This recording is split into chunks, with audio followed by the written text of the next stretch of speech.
Assalamualaikum warahmatullahi wabarakatuh. Kembali lagi bersama Al-Faqih di pelajaran sejarah kebudayaan Islam. Nah, kali ini yang akan kita bahas itu adalah tentang pusat pemerintahan Daulah Abbasiyah.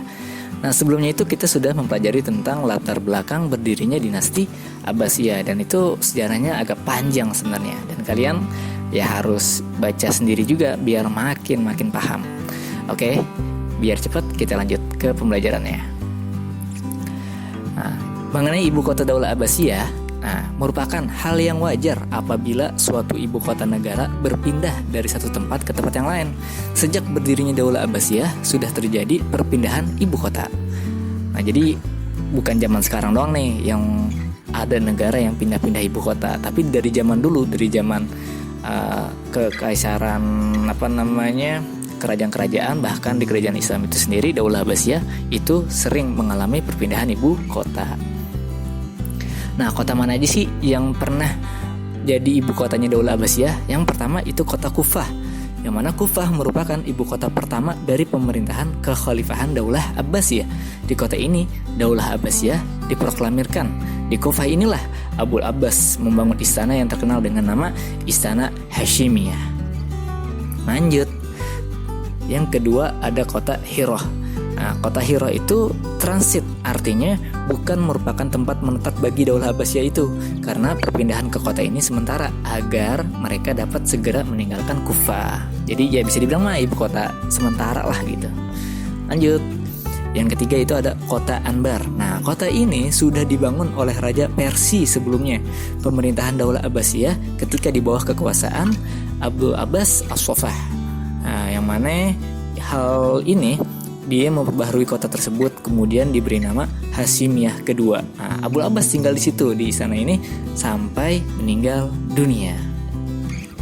Nah, ibu kota mana lagi sih yang pernah jadi ibu kotanya Daulah Abbasiyah? Yang terakhir itu adalah kota Baghdad. Dasar pertimbangan memilih kota Baghdad sebagai ibu kota pemerintahan Daulah Abbasiyah itu ada beberapa poin. Yang pertama, ada karena adanya pemberontakan oleh Bani Rawaldiyah. Nah, Rawaldiyah siapa nih? Pengikut setia Abu Muslim Al-Khorasani. Nah, kelompok ini menuntut balas kematian Abu Muslim Al-Khorasani yang dihukum mati. Nah, ini kita udah pernah bahas di pertemuan sebelumnya. Nah, poin yang kedua itu apa? Baghdad merupakan tempat yang berudara segar dengan keindahan kotanya. Wah, kalau zaman dulu tuh Baghdad digambarin keren banget dah. Pokoknya tuh mewah banget, megah banget. Nah, yang nomor 3, poin ketiga ini, tempat ini strategis sehingga mudah untuk saling komunikasi dengan bangsa lain. Nah, yang keempat, banyak terdapat bahan tambang dan sumber alam lainnya. Nah, itu pertimbangan kenapa kota Baghdad dijadikan ibu kota di zaman Daulah Abbasiyah. Nah, mengenai kota Baghdad ini, kita harus kenal nih, kota Baghdad tuh kayak gimana sih? Ada beberapa poin yang tercatat. Sebelumnya merupakan kota pusat kuno yang dibangun orang-orang Persia. Nah, itu poin pertama. Poin keduanya apa? Arsitek yang dipercaya oleh khalifah untuk memimpin pembangunan kota Baghdad adalah Hajjaj bin Ariha dan Amran bin Wadah. Nah, ini dua orang ini arsitek keren deh, arsitek pinter gitu, yang ngebuat kota Baghdad bisa secakep di zamannya gitu, semewah di zaman.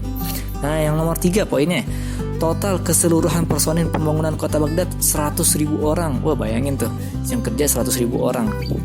Terus poin yang keempat, diiringi upacara kenegaraan dan kemeriahan lainnya. Peletakan batu pertama oleh Khalifah Al-Mansur.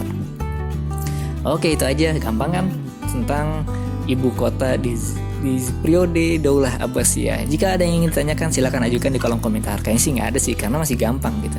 Oke, terima kasih semuanya, dan terima kasih juga untuk Let's Go. Wassalamualaikum warahmatullahi wabarakatuh.